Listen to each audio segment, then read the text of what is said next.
Kerry Lutz is my guest today. He's got a book out called Forget Wall Street, Go for Gold and Silver. Well, a lot of us can't afford that. But he's also a guy who way back in April predicted the collapse of the Obamacare rollout and all of the mess that's going to follow in its wake. He is a student of the Austrian School of Economics. Some of you will know what that is. And some of us won't. But we probably will all have a better idea when we get through. He became a practicing attorney, lifelong entrepreneur, and now has a talk show down in Florida. Poor fellow.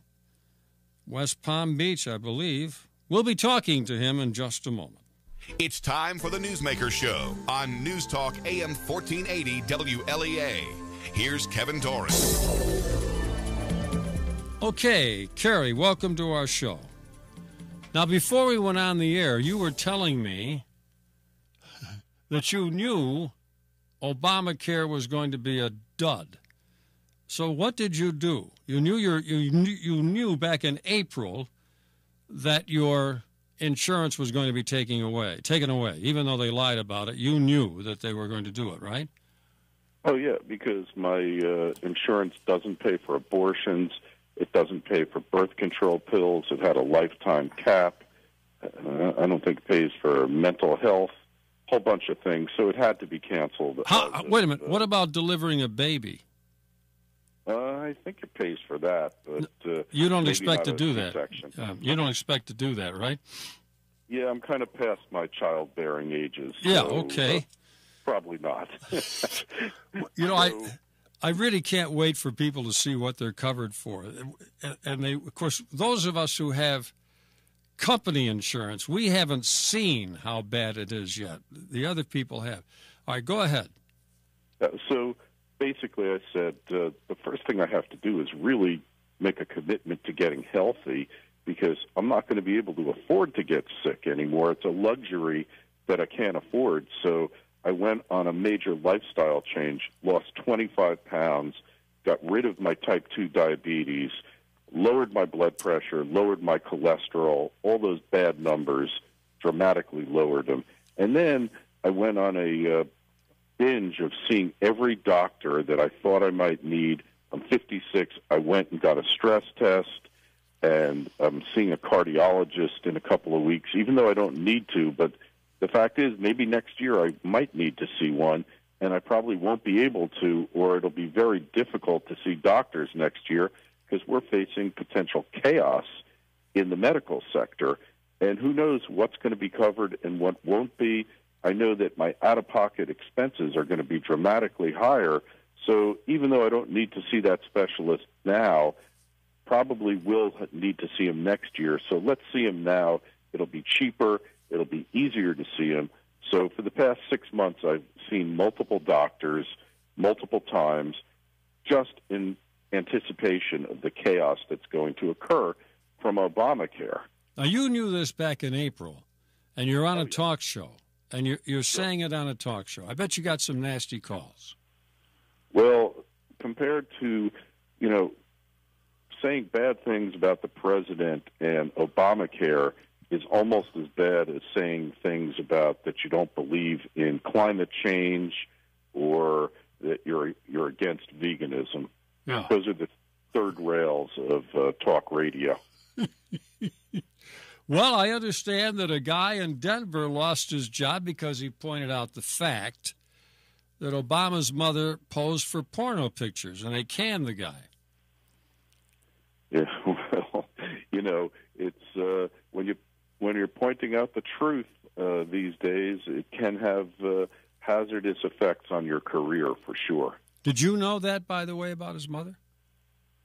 I knew that she was involved in some less than savory activities in her youth. That's for sure. Well, as I said on the other day on the show, I can understand why the guy would want to cover that up, and I'm sincere about that. He didn't want anyone to know that. Who would want anyone to know that his mother was a porno star? I mean, it's kind of understandable. But the rest of it, we ought to know about. We ought to know what his grades were and who his profs were, what the courses were. We don't know that. And we probably never will till long after he's gone. Now, Kerry, are you fearful that you're not going to get another policy or that you won't be able to afford it? I assume your present policy's been canceled. It's going to be. It's a small business policy, and they're going to find every reason to cancel it for sure. No question about it. I've just accepted the fact it's going to be gone. Ours will probably be gone, too. A lot of us, rolling out the individuals first rather than business was a smart move by the administration because when they hit business, that's 85%, I believe, of the people who are insured through their business, through their companies. When they see what it's going to do, there will be a real uproar. But they're not going to do that until after the 2014 elections. They're very bright about that stuff, aren't they? Yeah, but they're still going to have to be Obamacare compliant. I think the prices are still going to have to go up, Kevin. So I don't think anybody's going to escape this. I think premiums are going up. There's nothing you can do about it because they're still going to have to be Obamacare compliant. Right, which means a lot of guys won't be able to afford it, and they simply won't insure their employees. I know some guys right now who aren't going to. Not out of anger, not out of... They'd go out of business if they did, that's all. Yeah. Exactly. They're going to go up, anywhere from 20 to 50%, so employees are going to be paying more for less, is what it comes down to. They'll raise the deductibles, raise the co-pays, raise the co-insurance. So no matter how you figure it, everybody's getting hit by this. I had friends on Medicare, and they said, Obamacare is not going to affect us. And they weren't any fans of the president. And then all of a sudden they find out that their Medigap policy, which was a United Healthcare policy, it paid for their gym, the Silver Sneakers policy and benefit, and it paid for all of their doctors. They didn't have to pay anything out of pocket. They just found out that United Healthcare had fired all the doctors on the plan and effectively shut down the plan, and that was because of all the money being shifted from Medicare over to Obamacare. And, basically they're going to be paying more under Medicare. Many people have trouble believing that Obama is a student of, a follower of Saul Alinsky. That's because they don't know who Saul Alinsky is. But this is right out of Alinsky's playbook. Demonize somebody. So recently now, the Obama administration is blaming not Obamacare, but those dirty, rotten capitalist insurance companies. My question for you is, will they get away with that having lied to us once before? What do you think? No. We've gotten to the point where if you want to keep your insurance plan, if you're happy with your insurance, you can keep it. If you like your doctor, you can keep your doctor. And, look, the country's been dumbed down beyond all belief, but there's certain things that even this dumbed-down populace just isn't going to buy. And this is one of them. And they've just been lied to so many times by the administration that they're just not going to put this one by. There are certain people that'll believe anything. You know them and I know them. But this is one they're just not going to get away with here, Kevin. Even the Democrats, even loyal, dyed-in-the-world Democrats? Dyed-in-the-wool Democrats. 25% of the population that'll just believe anything that he tells them. But the rest of the population, the independents, no. And the Republicans never believed him anyway. And then there's the free market, non-aligned party people like myself and perhaps you, Kevin, who don't believe anything that any politician tells you. You got it, baby. You got it. You got it. I must tell you, I enrolled in the Republican Party because those are, if you want to vote in the county elections or the town elections, there are only Republican primaries. So I enrolled Republican so I can vote. I'm dumb enough to think one vote counts. And there probably are times when every once in a while, once in a million, one vote does make a difference. Besides, I like to vote. So I enroll in the only party where where the vote's going to mean anything, you know. New York's going to go Democrat if they put the Antichrist on the head of the ticket. So that doesn't matter. Yeah. They did. So it doesn't matter. But really, I am an independent. We're going to take a break. I'll be back with Kerry Lutz in just a moment. Cy Surefine Food Mart saves you money by being the most convenient supermarket. Parking is close to the front doors, and their variety-filled yet simple store layout helps you save time and money by not encouraging you to buy all those things not on your list. And their weekly specials are superb. Here's Larry Jones with just a few of this week's sale items. Thank you, Ned. This week at Size, folks, get whole, lean and meaty, boneless pork loins, cut and wrap free, $1.88 a pound. 73% lean ground beef, $1.98 a pound. Boneless chicken breast, all size packages, $1.88 a pound. And Ronzoni pastas, 1 pound boxes, buy 2, get 3 free. Size Surefine definitely has the best meats in the Canastilla Valley with only U.S. raised beef, cut right in their stores at either location, Arkport or Canastillo. Like them on Facebook or see their ad online at SizeSurefine.com. Thank you very much. A family friend, Size Surefine. Okay, for those of you who missed the first part of the show, Kerry Lutz, who's down in Florida, an attorney, a talk show guy, an economist, smart fellow, and someone who saw this disaster coming, and I think this is a riot, really, knowing he would not be able to afford to see his doctors next year under Obamacare, he went out and saw them all this year. I think that's a riot. I wonder if anyone else did that. But you saw it coming. Most of us knew it was going to be bad, but not this bad. And you maintain that 25% of the people are going to believe Obama and his minions, whatever lie they tell them, right? But that would leave 75% who are going to throw the rascals out. Is that what you think will happen next year? Well, you know, it's funny, Kevin, you think about it. 3 weeks ago, we had this government shutdown, and Ted Cruz, Mike Lee, the whole bunch of them were being vilified by the Republicans and the Democrats. That's right. Here we are 3 weeks later, and people are seeing what a horrible thing this was, and they're starting to think, you know, maybe this Ted Cruz guy isn't such a wacko bird. Maybe he really was fighting for you, and he was really trying to help you and trying to avoid you having to go through what you're going through now. And we're just seeing the beginning of the policy cancellations and the premium hikes. You know, 3 weeks is a long time in politics, and 3 months, you know, when people still can't sign up for these overpriced, overinflated policies, who knows what's going to happen? I'm shying away from making the predictions, but you could very well see a veritable revolution take place in November where people are just totally fed up and they throw everybody out. Well, if they throw such a bad thing. If they throw everybody out, though, they're going to throw out a couple of good guys, but nevertheless, and a couple good gals. Yeah.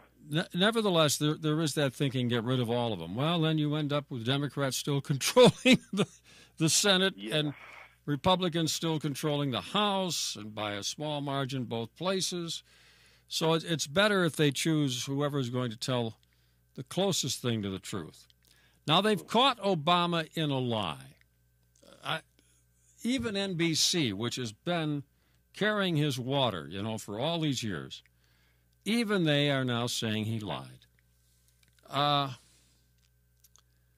trying to think back when a president lied. Well, yeah, we got Clinton. He lied. They forgave him. So Bush misled, but I think he had been misled about Iraq. I think he sincerely believed what he was saying. My point is, once a guy lies, is he done?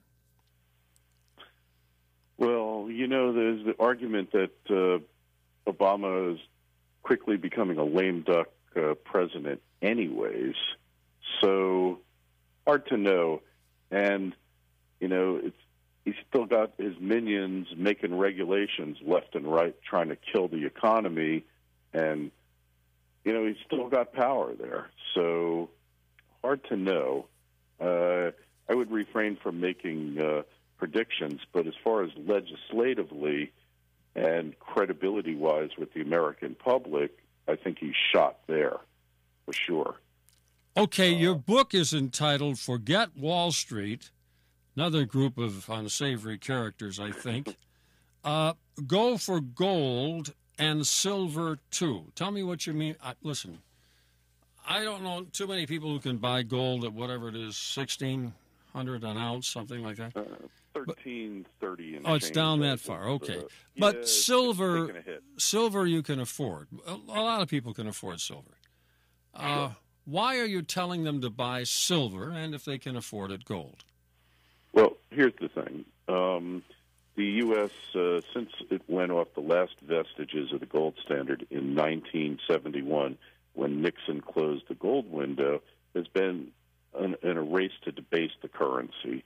And the money supply, what a dollar buys you, if you were locked away, they froze you in 1971 with $10,000 in your pocket, and then they defrosted you this year, and you went out and you tried to buy a house, a car, groceries, that $10,000 would buy you a fraction of what it bought you in 1971. Exactly. And, yeah, I mean, it's obvious, how much gasoline you could buy, and that's only going to get worse. And when you measure it from 1913, during the founding of the Federal Reserve, the chartering of it, to now, it's less than 5 cents.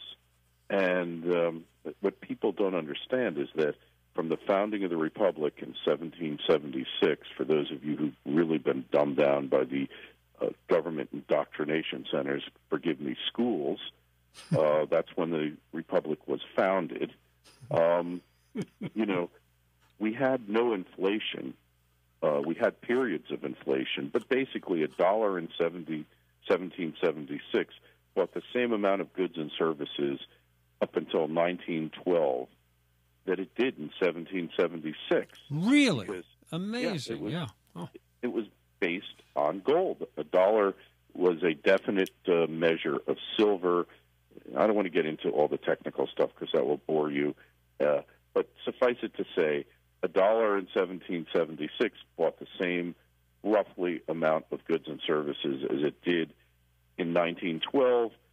Give or take, actually it bought you more in 1912 because you had periods of deflation. The only time it bought you less was in periods of war because wars are inflationary. So the point here is that the current monetary system, the way since 2008, 2009, the crash has become unsustainable. The entitlements, the whole government giveaway system cannot continue on the way it is. The government supporting the banks, there's no difference between Wall Street and the U.S. government. I don't know which owns which. I don't know where one starts and the other ends. If you can figure it out, Kevin, please explain it to me, because I don't know. Does Goldman Sachs own the government, or does the government own Goldman Sachs, or what's the difference? I can't tell. The too big to fail banks are just branch offices of the U.S. Treasury or the Federal Reserve. I don't know the difference. So the point is, it's going to stop at some point. It's going to collapse. You need to protect your wealth if you have any. If you can't afford gold, you can certainly afford to buy a roll or two of pre-1965 quarters or dimes, weekly, monthly. Just get some in your hands because that has value, and the value of that, it's gone down the past 2 years, but it had gone up for 12 years. So the point is, having some of that in your possession will get you through the hard times that are ahead. And whatever the government tells you, Great Recession, in my estimation, we've been in a depression. When you see 20% plus real unemployment, when you see 50 million people on food stamps, regardless how many are fraudulent and shouldn't be, a substantial number of people, Kevin, collecting food stamps, you know that this is not a sound economy. Kerry, our time is gone, but you certainly make the complicated understandable. And we're going to have you back. Is that okay? I tried to figure out where I booked you from, if you'll pardon bad grammar. Where did I book you? Doesn't matter. I've got your telephone number. May I call you sometime and line you up? Anytime I'm available. And we can talk next time, perhaps, Kerry, about the day that is coming, I firmly believe, when you'll go to the grocery store with gold, more likely silver, maybe even quarters if they're silver, and you'll be able to buy things that dollars won't do it. Because you can't just keep printing money and think it's still going to be worth something. It's what they call fiat money. It's only worth what you're willing to say it's worth, right? Pretty much, yeah. It's not really worth anything. There's nothing backing it up, right? All right. Exactly. Very good. You know, and I didn't do well in college economics, but talking to guys like you, I'm beginning late in life to pick up on it. All right. Thanks, Kerry. We'll have you back, pal. All right? All right. Thanks so much. Bye-bye. His book, again, Kerry Lutz, L-U-T-Z. He's a lawyer, entrepreneur, talk show guy, economist, smart dude. His book is Forget Wall Street, Go for the Gold and Silver, too. A lot of bright people are saying that. That's it for now. Stay tuned for more news and information on AM 1480 WLEA. Yay.